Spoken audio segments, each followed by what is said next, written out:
The Center for Educational Media and the College of Education at Middle Tennessee State University are proud to offer professional development to K-12 educators in Tennessee through our online video library. These videos are aligned with standards set by the Tennessee Department of Education. For more professional development videos, check out our website at cem.mtsu.edu.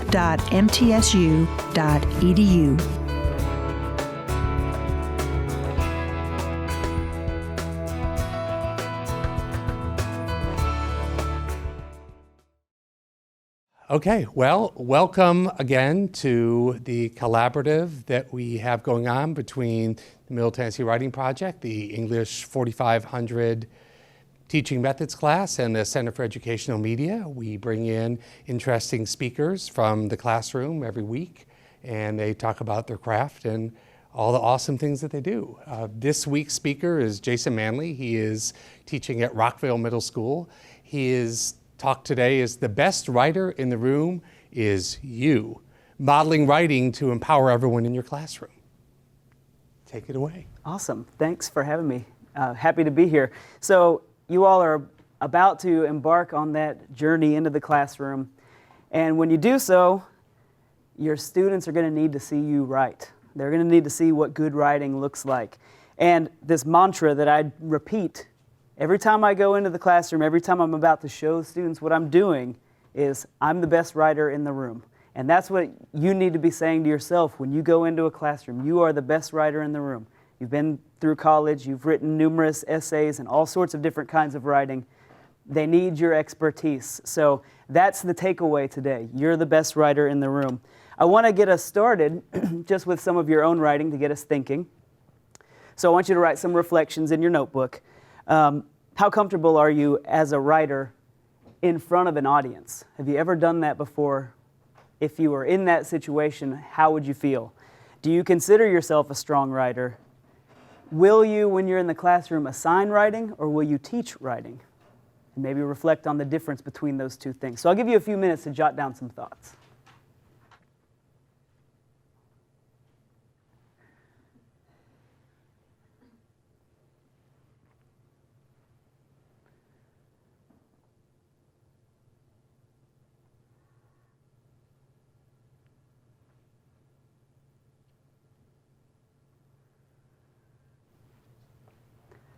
Now, in my classroom, if I were going to ask for answers from the class, often I'll have my students turn and talk before they share to me, because I find that they'll warm up a little bit talking to each other before they share out to a class. I'm sure you've experienced that. You know, being that first person to raise your hand in a classroom can be intimidating. So I want you to share some of your thoughts with your neighbors before we share out to the group.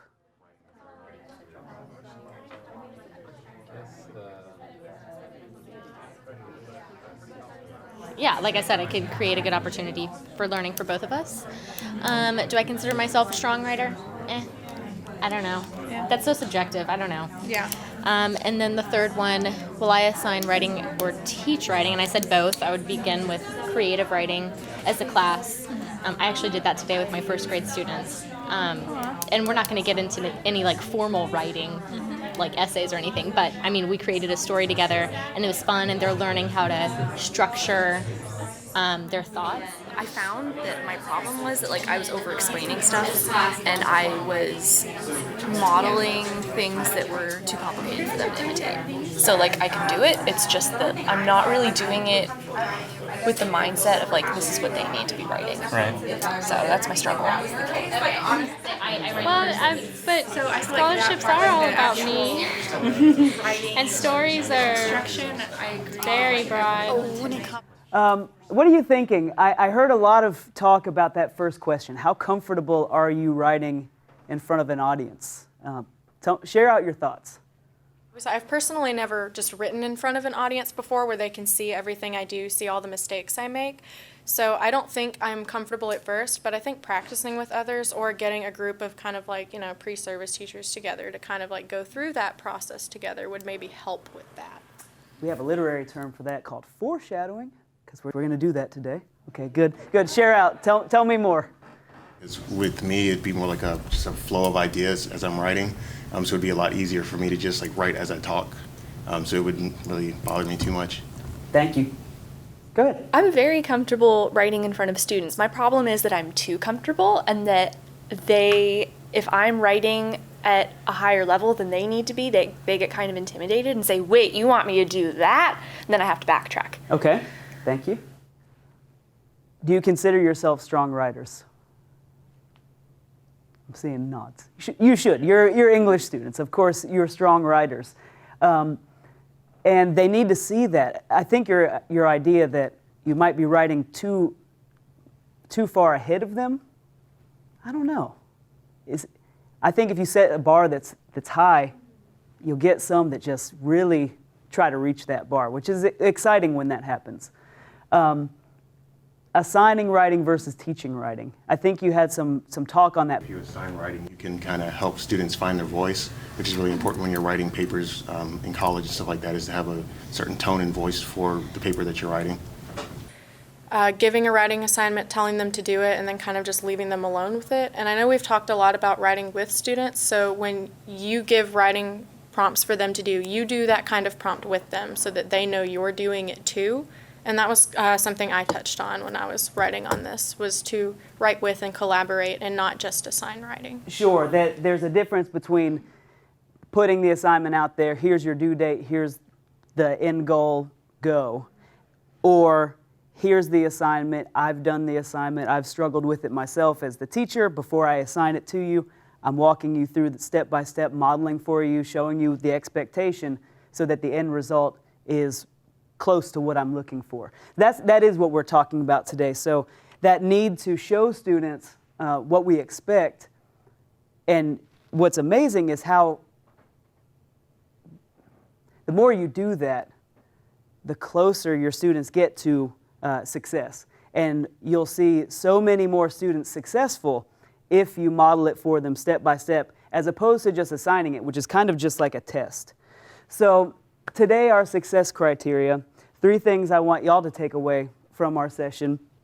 1, I'll understand why students of all ages and skill levels need the writing process modeled for them. How many of you is anyone shooting for elementary ed? No. Middle school? High school? Cool. They all need the modeling. I will participate in writing mini lessons from a student perspective, so I am going to ask you to write today as a student, but also reflect as a teacher might. And I can reflect on how I can model writing for my students.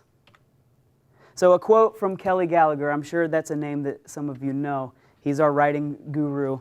He says, teachers must make sure we provide our students with plenty of opportunities to stand next to worthy models of reading and writing. Amongst all the noise currently surrounding the new standards and testing, let's not forget that building better readers and writers often begins with finding good models for our students to emulate. And, I read that quote and I started thinking about times when I was assigned a piece of writing. I'm sure we've all had the experience where you pour heart and soul into it and you turn it in and you thought it was one thing and then the grade comes back and it was something else, where you were not successful in the way that you expected to be. Have you experienced that before? Tell me about that. What's that like for you when you put your work into that writing and it comes back to you bleeding? It was crushing. I mean, if you worked really hard on something and maybe they were vague on the requirements or they didn't give you an example of it, and so when they give it back to you and it's not what they wanted, well, I was proud of it. Sure. Anyone else? It feels like a betrayal because your teacher or your professor has said, all right, I'm going to entrust you with this assignment, and the teacher clearly thought that you would be able to fulfill all the criteria. And so I think, okay, well, of course I know how to do this. And so to turn it in and realize that, oh, wow, I actually didn't do what I was supposed to do, I kind of wonder, well, why didn't I know? Whose fault is that? Sure. For me, it was an example of plagiarism, where the way that I had quoted evidence in essays all throughout my college classes, this teacher disagreed with how it had worked in previous classes, so that expectation hadn't been clear to me. So when I got a failing essay back for the first time in my life, I about freaked out. Luckily, there was the opportunity for revision, but I think a lot of it comes down to, are the teacher's expectations clear? And modeling those expectations for the students makes sure that they will be successful. Now, sometimes it isn't an expectation clarity issue, but I think if we keep those experiences in mind and think about, okay, if we're going to assign something to our students, making it clear for them exactly what we want ahead of time, then they don't have that heartbreak feeling. I try to avoid with my students the guess what the teacher's thinking game. And some kids that are good at school are just good at knowing what the teacher's thinking, but I try to avoid that so that students who aren't as good at that particular game of school can be successful in the class. Why should we model student writing? It's hard. We all know how hard writing is at every step of the game, from pre-writing all the way through publishing. It was hard in middle school, it got harder in high school, it's hard in college. So we know that writing is difficult. Even for English students, when writing is easy, it's still difficult. Students want to succeed, and I believe that. And I find that when I model my expectations for the students, the vast majority of them are striving to meet it. And they want to do well in our classes. So it's up to us to set them up to do well. And I think that if students can see what the teacher expects before they begin, they'll be more likely to meet, or what's really cool is when they exceed your expectations. And sometimes they just see what you've done and they can just take it to the next level. So that's why we need to model writing for our students. And this is how it would look in my classroom. Okay, welcome ladies and gentlemen. So glad you're here today. Hope you're having a good day. To start off your reading, we're going to read for just a few minutes. And here's what I want you to do. We've been talking about dialogue in class and how to develop your narratives using dialogue. In fact, that's our success criteria today. How do we develop a narrative using dialogue? Well, as I was reading my book, and I've mentioned this book, Racing in the Rain, to you guys, told from the dog's perspective. The dog is watching what's happening. I noticed that sometimes the narrator, when there's dialogue taking place, they use words other than said. So let me just read you 2 pages from the book. At this part in the book, there's a big custody battle going on between the father and his wife's parents. They're fighting for custody over the daughter. And this is a conversation with a lawyer. So notice what the characters say other than said. Spring again, we were back at the Victrola. I slept at my master's feet on the sidewalk of 15th Avenue, which had been warmed by the sun like a cooking stone. Slept and sprawled, barely lifting my head to acknowledge the occasional petting I received from a passerby. I looked like I hadn't a care in the world. In fact, I was quite nervous, as I always was at our meetings with Mark, the lawyer. This is not a conversation I like to have, Mark Fine said, leaning back on the iron chair until it groaned with fatigue. It's one I have too often. I'm ready, Denny said. Money, said the lawyer. Denny nodded to himself and sighed. I missed some invoices. Well, you owe me a ton, Dennis, Mark clarified. I've been giving you slack, but I have to cut you off. Give me another 30 days of slack, Denny said. Can't do it, friend. Yes, you can, Denny said firmly. Yes, you can. Mark sucked on his latte. I have investigators, paralegals, support staff. I have to pay these people. Mark, Denny said, I'm asking you for a favor. Give me 30 days. You'll be paid in full? Mark asked. 30 days, said Denny. Mark finished his coffee and stood. Okay, 30 days. I'll pay, Denny said. You keep working. Now, I noticed that most of the time the character said, but occasionally they want to use words other than said to kind of show what's happening in the conversation. Mark clarified, like he cleared up what's going on in the conversation. Denny nodded and sighed to himself, showing that he's feeling upset about what's happening. So as you guys read today, I'm going to give you a few minutes to read your library books. Here's what I want you to pay attention to. What words of attribution are there in your book other than said? Mark sighed, and so on.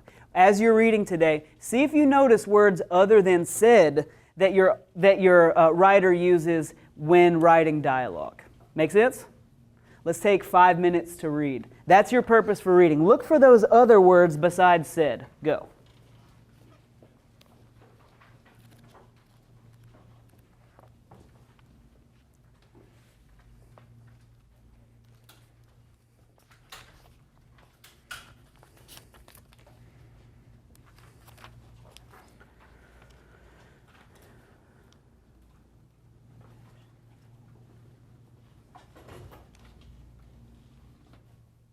And let's talk to our neighbors. In addition to the word said, what words of attribution did you find in your reading today? Share what you found with your neighbors. Tell them what's going on in the story when they use those words other than said. Like, why would they choose to use something other than said? Talk to your tables, go. The highness told her the winter servant had jumped out the window, but she had to whisper because not everybody knew. And she told her when she told her why she was stammering through it because she was pregnant, so that's why she jumped out the window. But those aren't as good as like yelling and screaming. And then I guess after they said stuff, the main character also it told her how she felt instead of Sometimes she says like I thought, or sometimes it says right here feeling a chill run through me, something like that. Who found some good examples to share out with us? What'd you find, Noah? Tell us about it. Snapped, and it was when two people were arguing. Awesome. And what I'm going to do is just compile a list on the screen. You know, as we write dialogue today, you might see a good word that you want to use, snapped. And you said that was when characters were arguing. Thank you. Who else? Yasmin, your hand was up. What'd you find? I saw the word aggressively, and basically when they said that, they meant like how someone said something or how their actions showed that they were mad or angry. Thank you. Zach, what'd you find? Hollering when the son was yelling for his parents.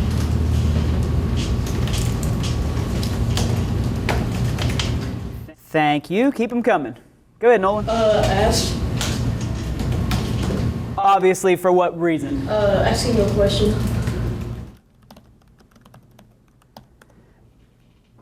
Megan. Muttered, like he whispered it under his breath to himself. Thank you. Go ahead, Mia. Whispered because they didn't want anyone else to hear them. Tony, I heard you say, thank you, Mia. I heard you say something about the words they use show the character's feelings. What did you find out? Well, when they were in, at one point, somebody, had their hand was sweaty. So when their hand was sweaty, it showed, how they feel that you would think in mind. Okay, so it said the word said, but then it gave a detail? Okay. It said,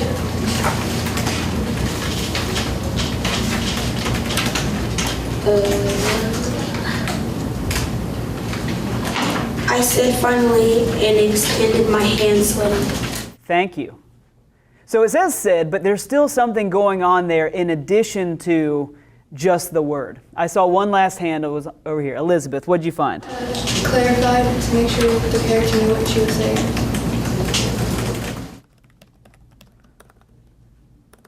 Excellent. Thank you so much. So when we're writing today, well, did you guys find that most of the time the author said? Most of the time an author is going to say said. That works just fine. But occasionally you want to, as you're writing, change it up a little bit because you learn things about the characters that way. We call that characterization in narratives. That just by the word that you use, you're showing something about the character, which makes the writing just so much more interesting. So we're going to keep that in mind today as we do some writing. Now, if you recall, a couple of days ago, we read that story by R.L. Stine, The Funny Guy. And in that story,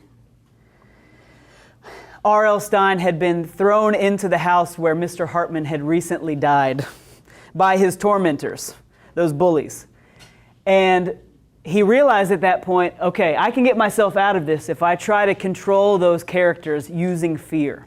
Now, I want us to take a close look at a piece of dialogue that came up in that story. And let's notice what's going on here, because this excerpt shows us a lot of techniques that we can use if we're going to write good dialogue. It shows us things about punctuation. It shows us things about word choice and how the characters are developing. It shows us how to go back and forth between dialogue and and plot. So let's read it and then talk about what's going on here. Pete and Ronnie gave me a hard push onto the front stoop. What do you want? I stammered. Why did you bring me here? Go inside, Pete growled. Go say hi to Mr. Hartman. He's waiting for you in there, Ronnie added. I felt my throat tighten. I started to choke. No, please, I started. They showed me to the door. You really think the house is haunted? McKay said. I nodded. For once, I didn't make a joke. Yes, everyone knows Mr. Hartman's ghost is in there. Now, I want you to talk to your table about anything you notice about writing good dialogue in this excerpt. Things about punctuation, word choice, anything that you notice is worth talking about here. Talk to your table. What makes this good dialogue? Go. So also the part where it says I feel my throat tighten, so then you will know how the character is feeling in that moment, and then how he sounded. So I'll check that out. Saying everything. I've got a comic book up to read, there. and then I think this is a fairy tale. It also says. All right, ladies and gentlemen, what can you point out to us about good dialogue here?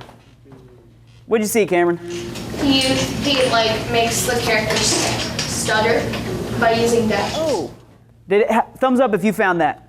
Where do we see the stuttering happen? Where's our example? Yeah, what'd you find, Zach? It says that I felt my throat tighten and I started to choke. Okay, so notice this punctuation technique the author is using here. Did anyone see that in your book today? No. That's a dash. That the dash is indicating some interruption. Where else? Where'd you see, Nolan? When it says what? Okay. And there we've got the hyphen indicating that the character is stuttering. So we can use punctuation to indicate the sound of the dialogue. That's interesting. What else did you guys notice? Yes, sir. When it says growled instead of said, because it shows a point, because they wouldn't say that to just act. So if it said, they wouldn't be as menacing. Ooh, I like that word. Menacing. Thank you, Ryan. Do you remember who Pete was in this gang of boys? Who was Pete?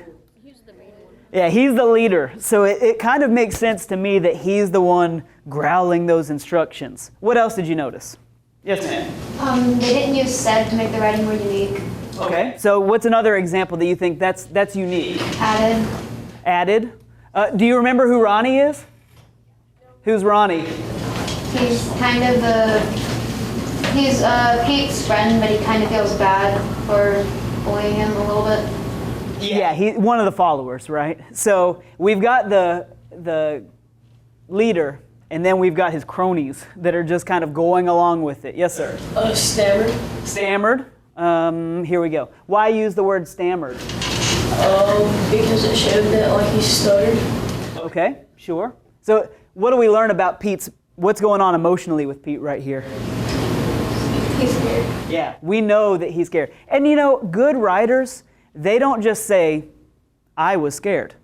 They show us that you're scared by using descriptive words. So we get a sense of how the character's feeling. Let's just talk basics. You guys pointed out some of the advanced techniques going on here. Why do we have so many short sentences indented? Why do we switch to a new line here, and to a new line here, and to a new line here? What's going on? Yes, sir? A new person is talking, so the author shows that every time a new person talks, that they move down to the next line. So we've got kind of a grammar rule. If we're going to write dialogue, we need to start a new paragraph, even if that paragraph is one sentence long, if a new speaker talks. Anything else worth noticing in here before we move on? Brooke, what do you see? This is for ones that didn't keep the joke. You can tell that he was scared because he always makes jokes, and when he did make a joke, that's kind of showing that he really is scared. So yet another example where good writers show instead of telling, which is fantastic. Okay, the difference between assigning writing and teaching writing. And I think both have their purpose, but I wanted to touch on this because one is much heavier on modeling than the other. So I think of writing at a midterm or a final. That's more assigning writing. You know the prompt, maybe it was given to you ahead of time, or maybe it's a surprise. You know maybe the page expectations, you maybe know how it will be graded, you have a due date, and you write it, the teacher grades it, you get it back. And I kind of think of that more like a test, a summative assessment, that it's there to show what you already know about writing. From my experience, students don't always know all that much about writing. So if I want to help them to the next level, I've got to teach writing. So this ties back into that backwards planning idea. That when I start a writing assignment, the first thing I do, and I'll show this to you in just a minute, is start by planning out what are my learning goals for my students. Where do I want them to be? And then I'll write the assignment. So for instance, when I taught The Great Gatsby for my juniors last year, I knew at the end I wanted them to analyze character and theme. And so then I designed the tiny house project from Dr. Cates' ideas to have a creative way for them to show what they learned about characters and theme. So I wrote the prompt first. Then I did the assignment myself because I feel like if I do the work, then I can struggle through it the way a student might struggle through it. I can anticipate their needs and consider what struggles they might have so I can plan accordingly, plan some lessons that'll help them overcome what I think the obstacles might be. So that's where the planning comes in, the lessons that'll get them to write the assignment. We'll discuss the expectations of the assignment at the beginning and spend time discussing the prompt and breaking it down and making sure they understand all the things that go into that assignment. I'll model the writing process from generating an idea all the way up through publication of the writing. I'll give them time to write in class, sometimes at home, and then I'll grade the results. And I think of the two, which one is in the best interest of students most of the time? Teaching. I agree. Which one helps them improve their writing skills? It's a little hard to improve writing skills in an assigned writing scenario because at that point the writing's done and you don't have any control over the process. So if you model it for them, you can get them to shape it into what you're expecting them to do. So I got this idea from Eleanor Doherty, who wrote the book Assignments Matter. Just remember, quality assignments are the hallmark of effective teaching. Teaching made up mostly of testing does not improve student learning. And you're going into a teaching scenario where testing is a major part of what we do. But that test alone doesn't necessarily improve their learning. The assignments, creating assignments, and she defines assignments in that book as something that you have taught every step of the way. If you didn't teach every step of the way, it wasn't an assignment, it was an assessment, a test. So if we want to improve student learning, we've got to give them good assignments. Take a minute to unpack. I've just thrown a lot at you. Talk to your neighbor. What's on your mind from what I've shared on the theory of where I'm coming from before we get into practice. What he's getting at is kind of by modeling along the way, you can help fix mistakes. I mean, before it has to be graded, and they can work with you to fix those. Exactly. I got a B-, and that drove me nuts because I worked really hard on this final paper. Well, he never taught us like what he was wanting in the class, so that was really hard. And then he actually wrote on one of my friend's papers, "This deserves to fail." But I'm not going to do that. But, I mean, you're probably going to make assignments, and whenever a student goes home to do their homework, right, it's going to come back in, and you're going to look at it. And is that not like kind of a test? Any insights or questions, thoughts you want to share out?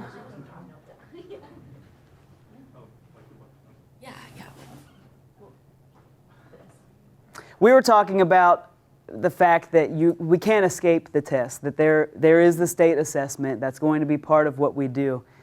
I think I heard someone say, but we can't make that the only thing we focus on or the most important thing we focus on.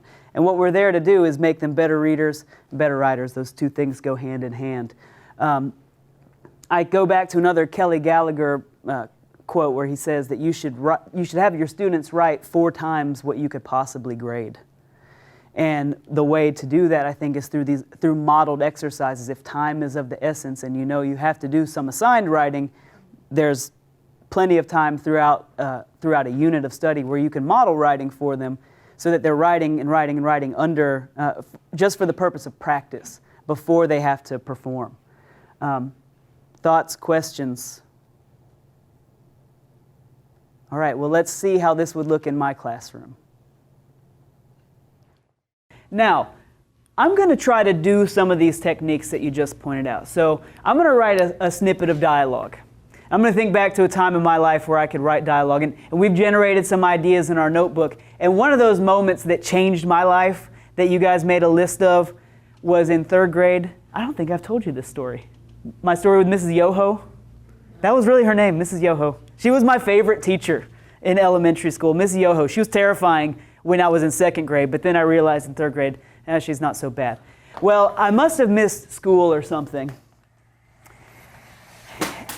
And I missed a math assignment. So I get back to school the next day, and Mrs. Yoho gives me the math assignment, and I'm like, I got this. So I did the math assignment, and I turned it in, and later that day she had graded it and returned it to me.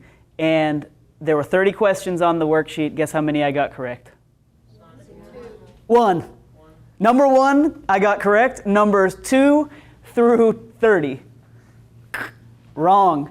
So then I had to go home and explain to my mom, Mom, I did really bad on this writing assignment. So I'm going to try to use some of the techniques that you guys pointed out to me to write some dialogue.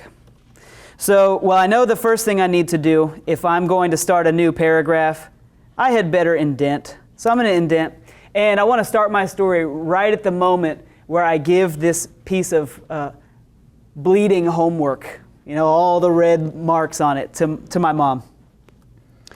I walked sheepishly into the kitchen where my mom was making dinner.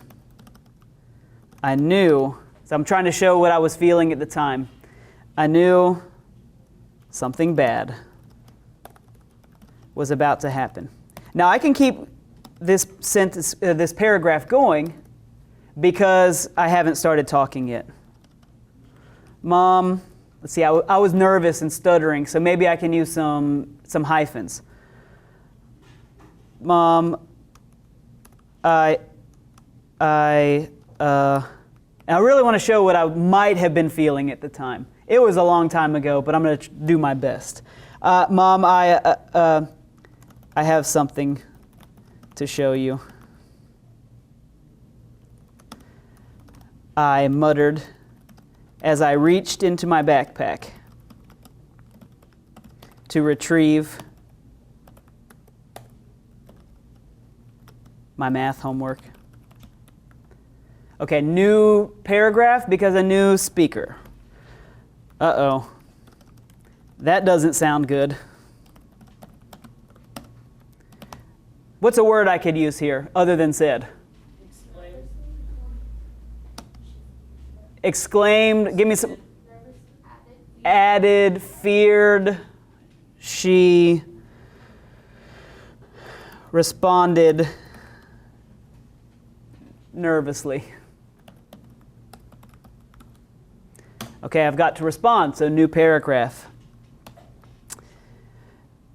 See, Mom, I didn't quite understand the math homework that Mrs. Yoho gave me.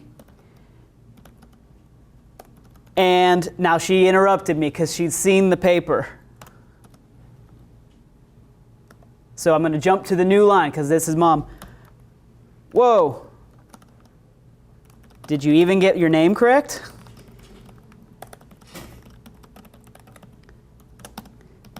She asked as she snatched the bleeding piece of math homework from my hands. Okay, and I could keep going, but I want to point out some of the things I was trying to do here. We saw that technique of using the dash to do some interruption. We saw the technique of using the hyphen to show some stuttering. I tried to use some words other than said, but it's okay to use said sometimes.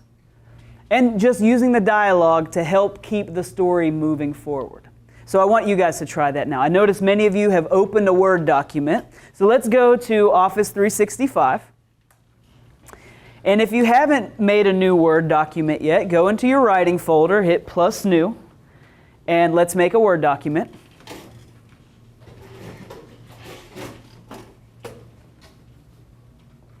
We can label this Word document Practicing Writing Dialogue.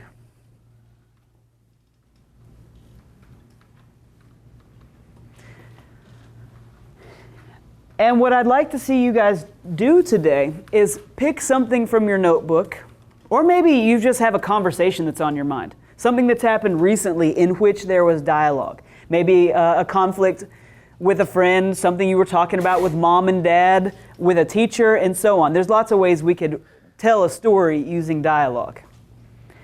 And I want you guys to write for about 10 minutes. And in those 10 minutes, use the techniques that we've just modeled, using words other than said, starting a new paragraph every time someone new speaks, and so on. Do we have questions? Okay, let's go. Let's write some dialogue. If you need to take a minute to go back into your notebook and find some ideas, that's a good starting point.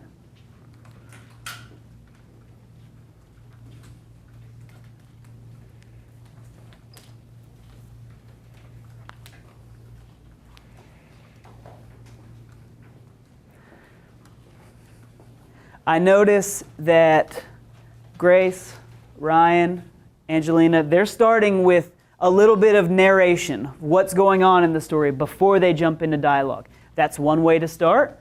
Or if you just want to start with people talking, that works too.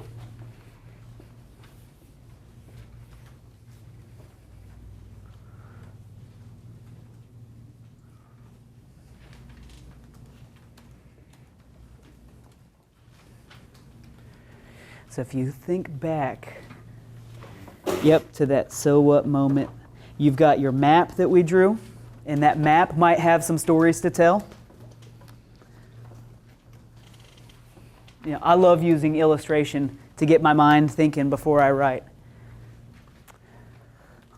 Let's see. Looks like you've got a conversation on Thanksgiving with your uncle that you could keep developing. Now, you don't have to remember exactly what was said. I mean, my story happened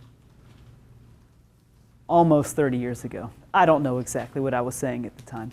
So you might have to embellish a little bit, but maybe a moment with your grandfather could be good to tell a story about, or a moment with your sister, since you've got some stories here.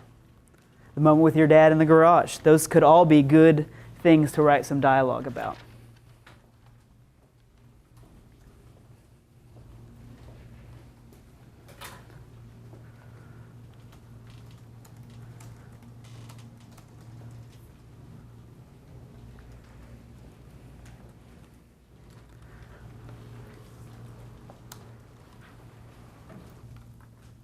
I love that.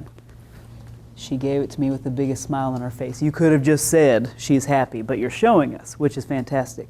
Now, don't forget to indent. New speaker, new paragraph. So just click there and hit tab here too. Every paragraph you want to indent. Yes, ma'am.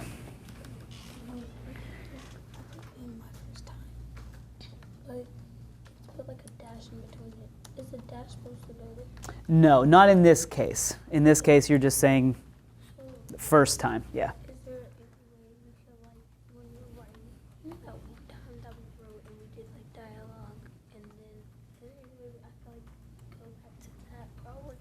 Sure. It's in your OneDrive. If you want to go back and do some revising. Yeah, and switch up the words. That's a great idea. It's a great idea. Now, one thing you might want to do, usually in a book, you won't have this much talking happening back and forth without some narration. So what you might want to do maybe after this paragraph, I said nervously, keep that sentence going. And talk a little bit more about, set the stage for the reader. What's happening at the time? So you kind of bounce between characters talking, and then the narrator tells some story. And then you go back to talking, and then the narrator tells some story. If you're in the middle of a thought or an idea, start bringing that to a close.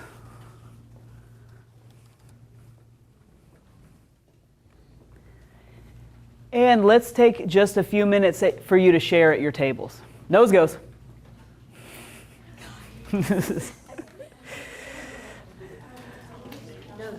Share some of the best dialogue. You don't have to read the whole thing, but share what you wrote.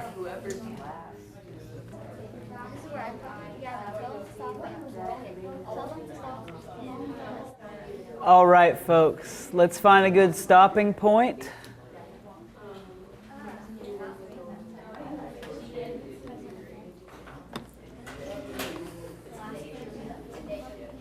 And just to close out the day, because we are just about out of time, I'd like for you to right-click at the end of your document and choose New Comment.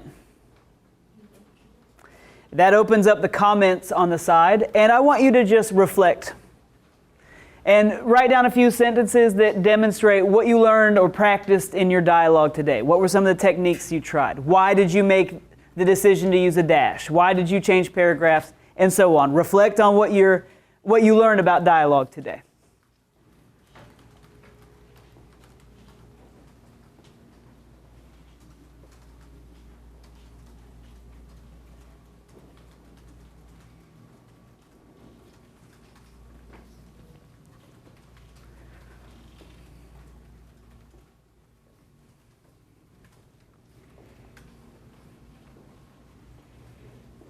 And once you've jotted down a couple of reflections, you may go ahead and log out of your notebook. And the bell's just about to ring. Okay, so this is the last full writing assignment I had my 8th graders complete. And I'm going to ask you all to do part of the assignment today. Also to model some writing for your neighbor today. So the pressure is going to be on. You're going to feel a little bit awkward, but that's okay because you have to get used to it because your students need you to be able to write for them. The assignment that we just did was a personal narrative called A Moment That Changed Me.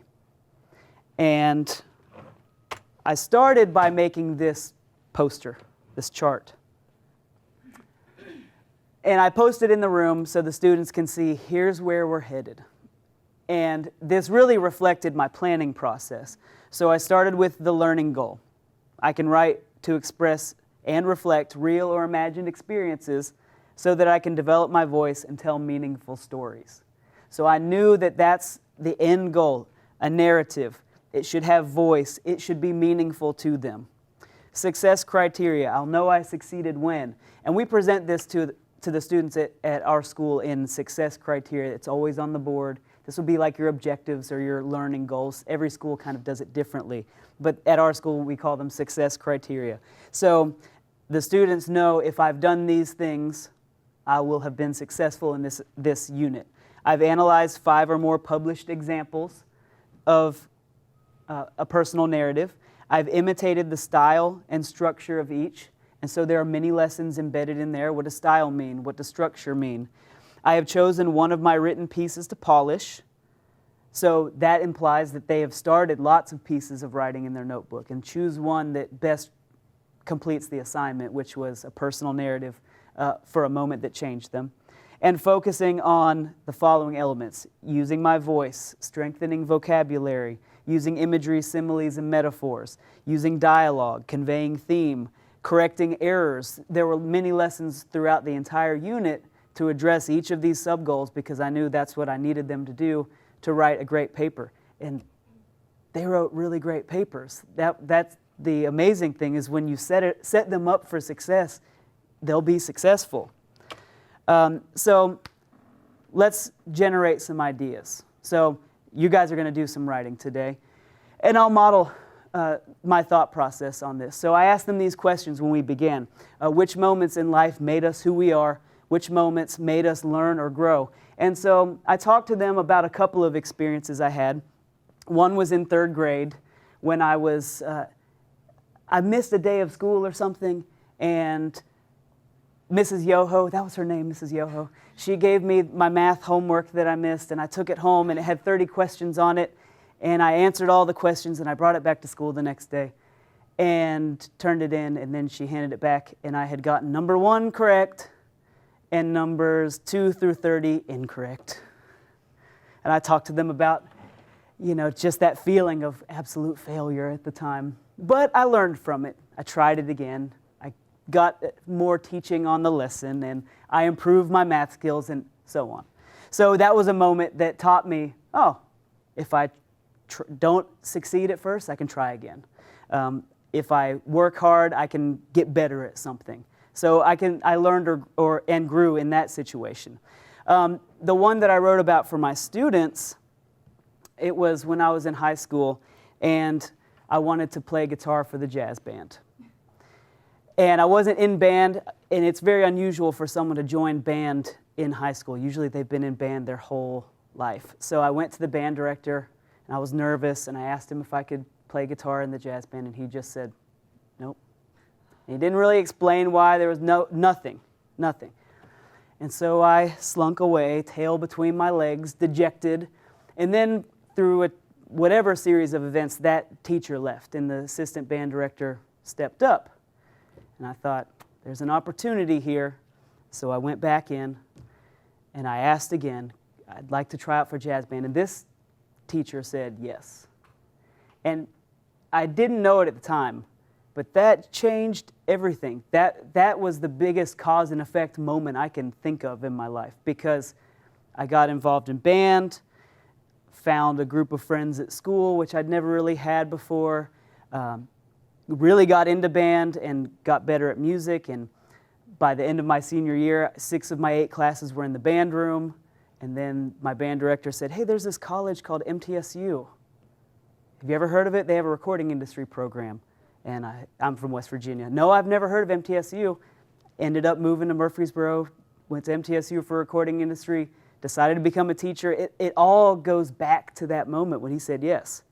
So if he had said no again, who knows how things would have been differently. Now, I told my students, you're 13. You don't know how something that's happened in your life is going to have this ripple effect 20 years from now, but it probably has already happened in some ways. So I talked them through that process, and notice how I've modeled thinking about these questions for you, just talking through what moments changed who I am. So I have to open up and be a little bit vulnerable when talking to my students about it, but that opens them up. And now they're thinking, well, what are some moments in life that have changed who they are? So that's what I want you to do right now. Just start listing. Make a list of some moments in life that may have changed you.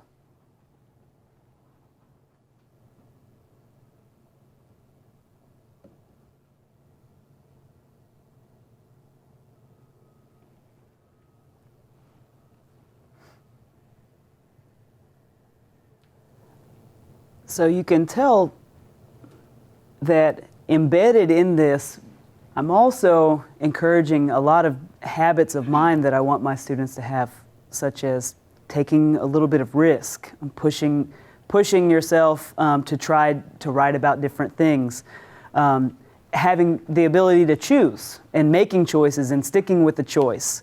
There's so much embedded in that that the students need, in addition to just a writing standard.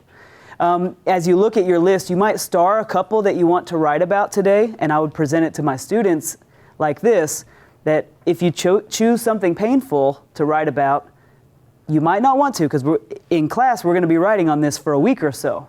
So if you're not willing to write about that, or you don't want to think about that for a week or so, then choose something else. Many of the students really put themselves out on a limb and wrote about some real things in their lives. So it's a great way to get to know where your students are coming from when they write a personal narrative like this. But I always give them that choice. You choose the prompt or the topic that you're comfortable with. that may have been day one of the unit. We brainstormed topics. And then we read some examples. So 2 in particular that resonate with the students were The Funny Guy by R.L. Stine, which I sent you a copy of, and Superman and Me by Sherman Alexie. The students really loved the R.L. Stine story. And just to summarize that story, it fits that moment that changed me theme, because it's the moment in life where he becomes a writer of horror. And so I read the story aloud to them. It's in the story, young R.L. Stine, he's plagued by these bullies, and nothing he can joke about will get them to leave him alone. He's the funny guy. Well, being the funny guy isn't working. So one day his tormentors take him up to the front of Old Man Hartman's house, who's recently died in the neighborhood. And they say, "You're going in."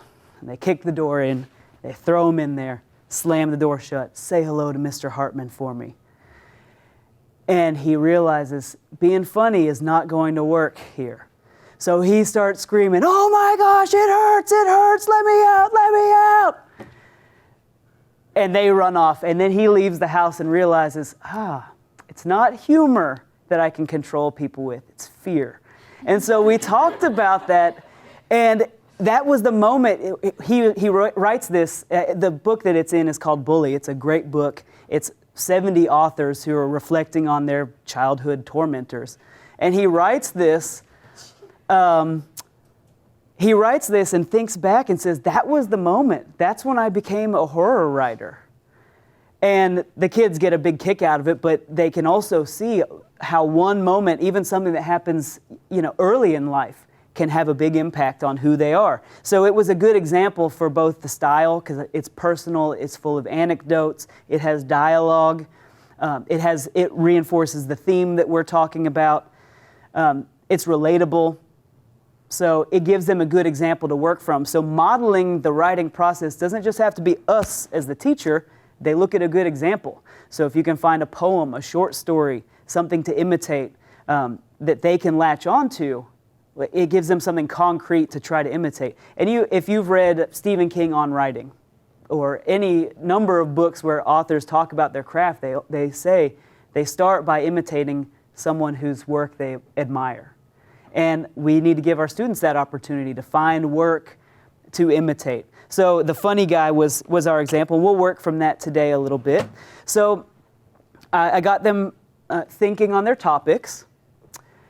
And we read the story and talked about the theme and discussed how it was a moment that changed R.L. Stine. And then we did a close read on this excerpt from The Funny Guy. And this is at the climax of the story where they're throwing R.L. Stine into the haunted house. And we used it to model dialogue, so I'll just read it aloud to you. Pete and Ronnie gave me a hard push onto the front stoop. "What do you want?" I stammered. "Why did you bring me here?" "Go inside," Pete growled. "Go say hi to Mr. Hartman." "He's waiting for you in there," Ronnie added. I felt my throat tighten. I started to choke. "No, please," I started. They showed me to the door. "You really think the house is haunted?" McKay asked. I nodded. For once, I didn't make a joke. Yes, everyone knows Mr. Hartman's ghost is in there. Then he goes to face that ghost. So I put this excerpt on the screen for the students, and rather than just tell them the rules for dialogue, we discovered the rules for dialogue. So I want you to put yourself in that student position right now, where we're looking at an example of dialogue and asking ourselves, what is this teaching us about writing good dialogue? So I'm going to ask that question to you, and I want you to talk about it with your partners. What is this example of dialogue teaching us about writing good dialogue? Pay attention to things like punctuation, word choice, formatting. There's nothing too simple to say here. Talk to your neighbor, go. the wording and the phrasing of everything really sets up the tone for it. It's just like, this is something that is forced. I don't want this. Well, it's like he's not saying I'm scared. He's showing you I'm scared. Yeah. He's choked. His throat's tightening. He's stammering. And it builds Ronnie P.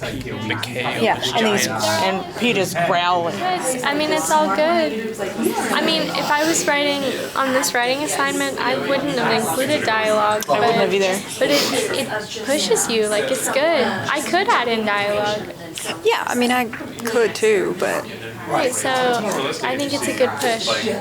It's a good way to practice it. You're right, I hadn't thought about it either. So, and plus they read it together, and then they came back and they looked at one piece of it. Like, I like that a lot. Okay, so let's just discuss this passage, and this is how I did it with my students. Rather than hand them the handout, we analyzed the passage. And I asked them the same question I'm asking you. What does this passage teach us about writing dialogue? So let's just shout it out. Tell me some of the things that you noticed. Creative speaker tags. Okay. Tell me more about that. Instead of just saying said, he describes how the character said it or what action they were performing while they said it. Any words in particular? Stammered, growled. Yeah, even just added. Started, things like that. The henchman added. Yeah, well, exactly. Oh, right. Okay. That tells you more about the character. Yeah. He's not the leader of the pack, he's just the add-on. Okay, so I'm hearing some conversation about characters. How does the dialogue reveal anything about character? It shows Pete being the one that's saying go, like initiating and being aggressive, whereas Ronnie's just the tag-along guy, and McKay is technically the smart one, so he's saying, you really think it's haunted? Because McKay's the smart one. That's no such thing as ghost. What else did you notice? He shows that he's stammering. Or when he says that I felt my throat tighten, I started to choke. He demonstrates that. So he doesn't just say that it's happening. He's showing instead of just telling. By doing what? What does he do with the dialogue to show the reader that he's stammering or choking? Stammering the what? Okay, tell me about the punctuation. Punctuation that would be normally used for someone who's stammering, as far as like using dashes and pauses and whatnot. And even gestures, like he's nodding instead of talking. Okay, so we've got the dash here, which indicates that the speaker is being cut off. Yeah. We also have the dash at the top where it's There's the hyphen, which shows Reading sounds, which is in the reader's head, showing that it's stammering, because you're going to read it as that. Whereas afterwards, if you just read I stammered at the end, you wouldn't read that in that voice. Right, so he indicates the sound of the words. Interesting. What else do you notice? Are saying something. They're all participating. And how do you show the reader that you're switching to a new character? Every time we go to a new character, we have to... New paragraph. Go down it. Yeah, hit enter, and we have to indent, start a new paragraph. Go back to basics too. Y'all are picking out all the advanced stuff. Tell me the basic stuff. I mean, what punctuation rules does this also indicate? Yeah, it's got all the quotation rules in there. Okay. What to do if the sentence ends, what to do if it's a question mark or a period. Sure. To do so if it continues. And we spent a lot of time, just pointing out where does the question mark go, and they could point it out in the text.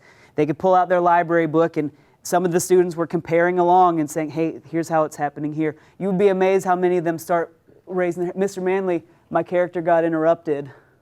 There's a dash. And so, they start noticing those things when you point them out to them. And it's amazing how many of them developed a stutter when they started writing the paper, because they learned this technique and then they want to go crazy with it. So they start making those stutters and the interruptions happen, which is fun. That means they took the lesson to heart. I could have just given them a handout with all the rules, but this engaged them in the text, and they're thinking about what the text is telling them. And I heard you say that the text shows instead of tells. It doesn't say Pete was mean. You know he's mean because of the words they use. So, and the students pointed out all of these things just by asking that question, what do you notice? So it was much more engaging for them to analyze the passage than to fill out a handout on it. And to my absolute delight, the number of students when they wrote these papers that didn't master the dialogue rules could be counted on both hands. I mean, that's it. Maybe 10. Didn't nail it. Because they'd seen the example and I modeled it for them. So we talked about the examples, and now I'm going to write some. So if I'm going to write for my students, I would give maybe a 3-minute demonstration. Brief. And I keep my lecture mode pretty brief with the students. We talked about that passage for about 10 minutes.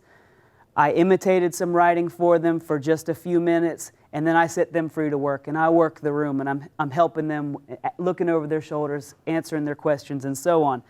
But I do write in front of the students. So let me point out some of the moves that I would make, some of the things I would be pointing out as I model it for the students, because you guys are going to do this too. So if when I sit down at my computer, I usually use the computer so they can actually read it because my handwriting is poor. I'll just put myself in that fresh writing mentality. And a lot of times it is something that maybe I've thought through. I listened to this podcast recently where they were talking about improv comedy actors had this knack of making it seem off the cuff. There is some rehearsal that goes into it. So I've mentally rehearsed the moves that I want to make, but I often leave the nitty-gritty word choice to the moment because I want them to see what does it look like just getting started. I'll point out moves for all 4 categories on the writing rubric. So I'm sure you've seen the writing rubrics before. But on the state assessment, they'll get assessed on focus and organization, development, language, conventions. So I'll point out choices that I make on how I'm making organizational moves or how I'm getting started. And I'll talk aloud through why I'm doing what I'm doing. I'll talk through what I'm saying, choices I'm making to convey the point that I'm trying to make, which would be development. I'll talk through why did I say this word or that word for the language score. And then I will often make mistakes, like all of us would the first time we write something. And they need to see that too. That makes it authentic. And so I'll model for them right on the spot how I would revise my writing. So let me show you what that would look like. So I'm going to do a think aloud as I'm writing some dialogue. So I'm going to go back in time to 3rd grade when I got that bleeding math paper. Oh, yes. I felt pretty badly about it at the time. My mom was cool about it. Now, I was 9, so I don't exactly remember what was being said, so I might have to embellish a little bit to fill in the dialogue, but I'm going to try the best I can to capture how I felt at the time and write dialogue as well as tell story at the same time. So, well, I know I've got to indent because I'm about to start speaking, and I'll put a quotation mark. Mom, I have something that you need to sign.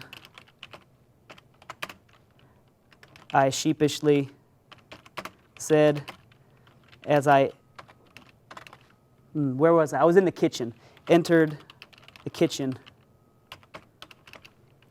She was busy making mac and cheese for my afternoon snack. That doesn't sound good. Okay, if I got a laugh, then that means I might be onto something, she replied. Okay, now I switched paragraphs there because she's speaking, but I need to keep this paragraph moving, so I don't necessarily need to switch paragraphs yet. I'm going to start getting the paper out of my backpack. She turned to face me as I reached in my backpack to retrieve a bleeding piece of math homework. Okay, now I'm going to speak, so new paragraph. I thought I understood.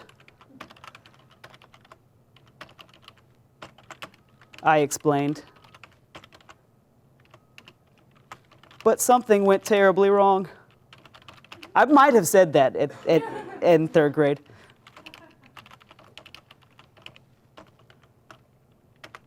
Okay, now she's got to respond. Wow. Did you even get your name right? She replied. Okay. Now I look back at what I'm writing, and I noticed that I did try to keep some storytelling happening in between the dialogue, bouncing back and forth between what the characters are saying and what was happening in the story. Do you see any places where I could do better? And I'll really ask this, students. Where did I not get a point across? Where might I have left something out that I assume that I understood, but the reader might not understand? Come on, you can't say anything to hurt my feelings. Go ahead. Okay, so you've gotten the paper out of your backpack, but we don't know if she's seen it yet or if you've handed it to her. Okay, sure. So maybe I need to tell more story there. So one of my revision moves that I would make is to add more information. Let's see where that is. As I reached in my backpack to retrieve, and I don't know if a reader would understand what I'm talking about here, to retrieve my math homework. Maybe I can expand on this. I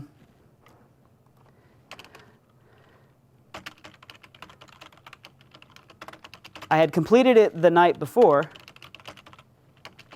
and turned it in that very morning, only to be handed back a bleeding sheet of paper. 30 questions, 29 wrong. Okay, that worked a little bit better, I think. And I could keep working at it. It's not perfect yet, but I wanted to show you guys how I would get started. And understand that we don't, as writers, get it right the first time, that it takes some time playing with the building blocks, working our way through it, revising, changing, getting input from our peers. So in just a few minutes, I modeled for my students, I think, a lot of what that passage showed me. I've got an interruption or an trying to capture what I sounded like when I was speaking, how to handle the punctuation, how to change paragraphs, and so on. So now it is your turn. So take a deep breath, because you're going to have to write for your neighbor. You're going to have to talk through it. You're going to be just fine. Okay? So what I want one of you to do, one is going to write and one is going to listen. Okay? And I want you to write a piece of dialogue, and I want you to think aloud with the choices that you're making as you are writing, so that your neighbor who's watching, they're your student, and they can see why you're doing what you're doing. Instead of just writing it along, you're talking them through your thought process. So you might call attention to how you're organizing or why you're starting the way you're starting. You might call attention to word choice. You might call attention to punctuation. Anything that you're doing that you think the students are going to need an example of this, that's what you're calling attention to. Does that make sense? And then the partner's going to just listen and watch. Then we'll reverse the roles. So everyone gets a turn. Everyone gets a turn, okay? Pick something from your list. Decide who's writing first. Who's going to be the writer first? Who's going to be the listener first? And you're going to do it for 3 minutes. 3 minutes. Ready? We're going to start at 10. And go. We had a substitute teacher that day, which lets you know that it is in school and sets up that thing I told you. Yes. But I don't think I'm going to write that part. What thing? I don't know about anything. Be born inside, I said.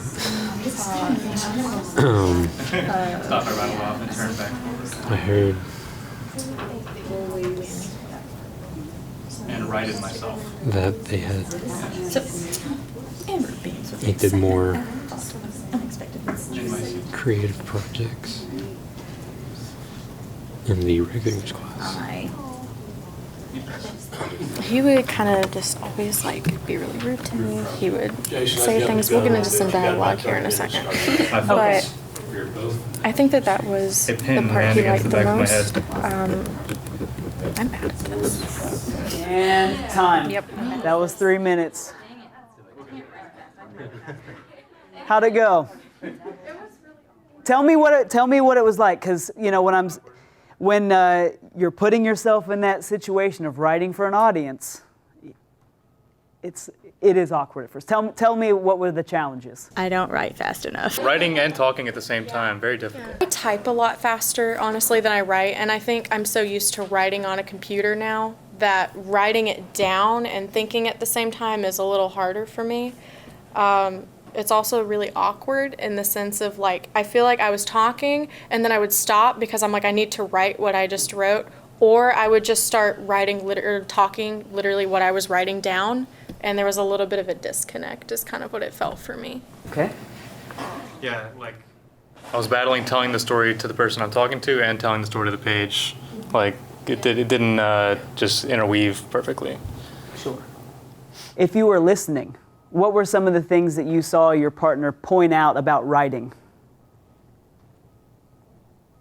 I don't know where to go from here. Yeah.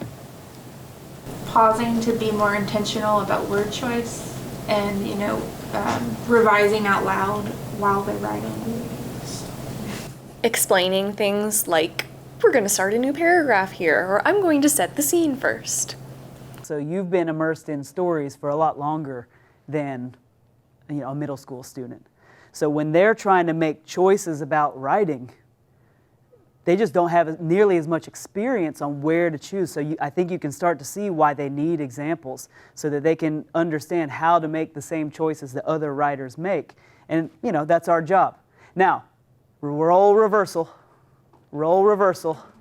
Okay, everyone gets a turn. 3 minutes starting now. Now, this is something that actually just happened by myself, so it's going to be a little difficult to insert dialogue, but I'm going to try.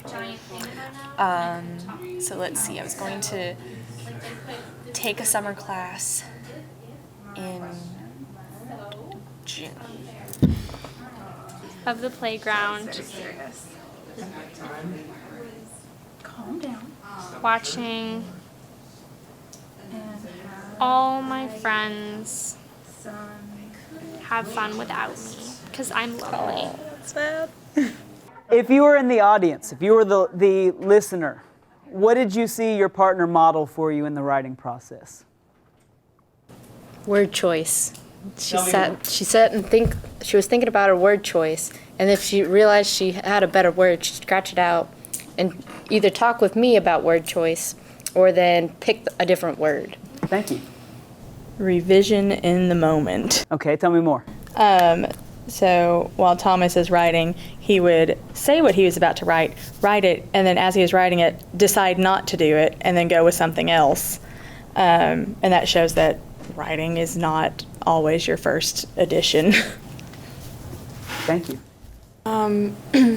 With hers kind of just saying, like, sitting there and thinking and saying, I don't really know what I want to use here or what word I want to use here because I've already used this word earlier and I really don't like repeating these kinds of words. And kind of thinking through that process just in the moment of it takes time to think about what you want to actually put down. Folks who just wrote on the spot, what were the challenges? I had a problem with writing exactly what I was thinking on the paper. Like I was skipping steps as I was writing. I was like, wait a minute, I didn't clarify this or that as I was writing it. And that's one of the issues that I had when I was writing. Thank you. I have a problem with continuation. Like when I start an idea, like when I'm writing by myself, then I know there's no time constraint and there's nobody there expecting me to keep going. So I can always just read something a couple of times, 3 times, and then, oh, okay, this is where I want it to go. But with the pressure of the time and her expecting to keep going, I was like, well, where do I go from here? Like, I don't, okay, yeah, sure, this is happening. But it's different when you feel like you have the time and you can go back and... Sure. Which is not to say that you can't, but in the moment, you're kind of pressed for it. Yeah, I found that I was I literally spent all the time on exposition. and didn't have a single line of dialogue except for something that maybe could be called dialogue, like at the very end. So it was difficult. I found that I was doing exposition because I was trying to get my bearings and I didn't know exactly where I was going. Sure. So this is for everybody, but think about if you were going to model something like this for your students. What would you want to think about ahead of time, and what would you leave to the moment so that they get sort of the best of both worlds, where they can see what a first draft looks like, but also so you maybe don't have that uncomfortableness of a new start. So talk about that with your partners. How would you do that with your students? How would you plan it with your students so that it would seem authentic? I would at least know what I was going to write about, and maybe have thought about it some more and saying okay, well, what do I remember? Right, but I mean, I think there's also a bonus that if you don't get a lot done and you do struggle, I mean, I think that there's a bonus there too, because I think then you can talk about, I have this idea, obviously I know this story, but I had to go through this thought process to decide, well, maybe I should censor myself here. I don't know if this is going to work. And I think for your students to know that you're nervous about sharing, I think it's a good thing. So tell me, well, we were talking up here. Had you ever considered actually sitting down and writing in front of your students like that in real time before? Yeah, I thought it would be easier though. You thought it would be easier? Yeah. Okay. So if you're going to do it for your students, if you're going to take them through that process, what sorts of things do you need to consider beforehand, and what sorts of things can you leave up to the moment? You kind of have to figure out the story itself, like what the direction that you're going to take it in, like outline it beforehand. Sure. For me, it's considering what I actually want my students to get out of what I'm doing. So something that I didn't do when I was writing mine that she did, and I realized later on, was that I was focusing so much on where I wanted the story to go, and not as much as, hey, I'm indenting here because of this, I'm adding commas here. So thinking about what you want your students to particularly notice, because you don't just want them to get the story out of it, you want them to get the concept out of it. No? Yeah, it kind of reminds me of mentor texts where you're choosing a book for your students to read based on the things that they can learn from it. And in this activity, we were kind of writing our own mentor texts, and I didn't choose a very good one because I chose something that had happened while I was in a room by myself in front of a computer. And that's not really good for teaching dialogue, which is what we wanted to do. Anyone else? Do you see ways that you would use modeling writing like that for other kinds of writing? I mean, what would it look like if you were expecting your students to write an essay? What sorts of things would you model for them? Citations with dialogue and evidence, and how to structure that properly instead of just dropping a quote or dropping evidence just in the middle of a sentence or a thought or thesis. Mm-hmm. Sure.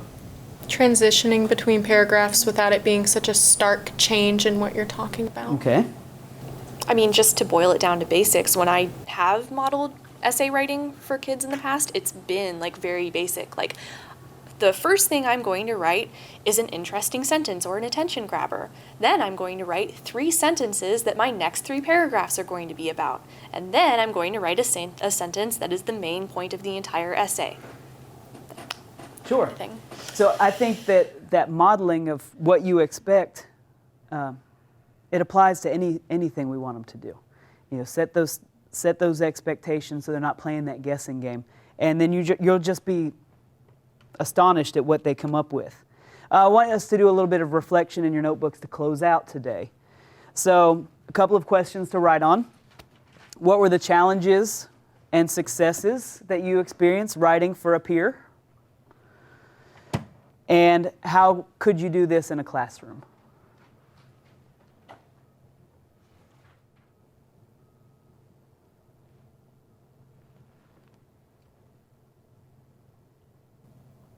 So as you all finish up your responses, and think about your own practice as you go out into the classrooms, just remember that mantra, that you are the best writer in the room. Your students need your expertise.